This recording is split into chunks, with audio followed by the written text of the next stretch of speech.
+2 വിദ്യാർത്ഥിയാണ്. നിങ്ങൾക്ക് മുന്നിൽ പരിചയപ്പെടുത്താൻ പോകുന്ന book what young India wants by Chetan Bhagat. ഇന്ത്യയിലെ തന്നെ എല്ലാവർക്കും അറിയാവുന്ന ഒരു റൈറ്ററാണ്. അപ്കമിങ് ആൻഡ് ഫ്ലറിഷർ ആയിട്ടുള്ളൊരു റൈറ്ററാണ് ചേതൻ ഭഗത്.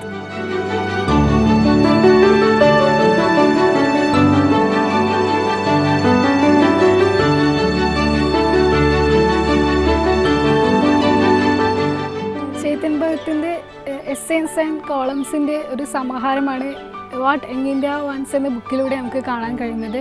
ഈ ബുക്കിനെ 3ആയിട്ട് ഡിവൈഡ് ചെയ്തിട്ടുണ്ട്. Our society, politics and our youth.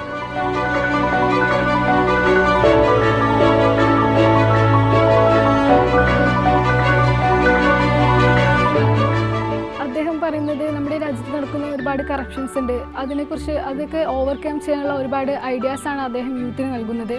Corruptions മാത്രമല്ല, എക്കോണമിക്കായിട്ടും എഡ്യൂക്കേഷണൽ സിസ്റ്റംസ് എല്ലാത്തിനെയും കുറിച്ചും അദ്ദേഹം പറയുന്നുണ്ട്. ഇന്ത്യയിലത്തെ എഡ്യൂക്കേഷൻ സിസ്റ്റം ഗ്രേഡ് ഇൻസ്റ്റിറ്റ്യൂഷൻസിൽ നിന്നും ഗ്രേഡ് സ്റ്റുഡൻസ് വാർത്തെടുക്കണമെങ്കിൽ ഇന്ത്യയിലത്തെ എഡ്യൂക്കേഷൻ സിസ്റ്റംസ് ഒരുപാട് മാറ്റം വരുത്തണമെന്ന് അദ്ദേഹം ഈ ബുക്കിലൂടെ നമുക്ക് പറഞ്ഞ് മനസ്സിലാക്കി തരുന്നുണ്ട്.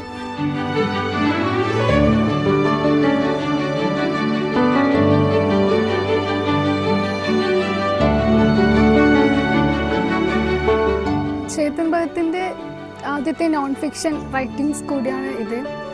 അദ്ദേഹം ഈ ബുക്ക് എഴുതാൻ കാരണം ഇന്ത്യയോടുള്ള പാഷൻ കൊണ്ടാണ്. ഈ ബുക്ക് 172 പേജസിലൂടെ അദ്ദേഹം കവർ ചെയ്യുന്നത് അദ്ദേഹത്തിന് ഇന്ത്യയെക്കുറിച്ചുള്ള സ്വപ്നങ്ങൾ കൂടിയാണ്. യുവാക്കൾ എന്ന നിലയ്ക്ക് നമുക്കും ഇന്ത്യയെക്കുറിച്ച് ഒരുപാട് സ്വപ്നങ്ങളുണ്ടാവും, ഇന്ത്യക്ക് വേണ്ടി നമുക്ക് ഒരുപാട് ചെയ്യാൻ പറ്റുമെന്ന് അദ്ദേഹം ഓരോ പേജസിലൂടെ നമ്മളെ ഓർമ്മപ്പെടുത്തുകയാണ്. Why are we like this? What do we think that is almost all right for a politician's son to become the next leader?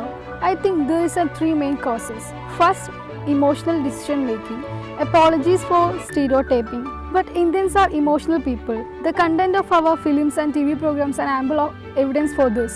When it comes to choosing a public figure, the decision is almost never completely rational.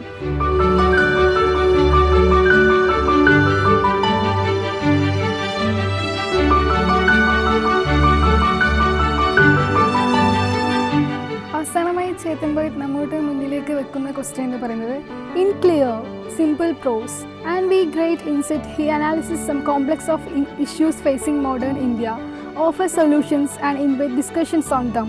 And at the end, he asks the important question, unless we are all agreement on what he is going to take our country better, how will things change ever? ഈ ഒരു ചോദ്യമാണ് അദ്ദേഹം നമ്മുടെ മുന്നിലേക്ക്. ഇന്ത്യക്ക് വേണ്ടി നമുക്ക് എന്തൊക്കെ ചെയ്യാൻ പറ്റും, അതാണ് അദ്ദേഹം ചോദിക്കുന്നത്.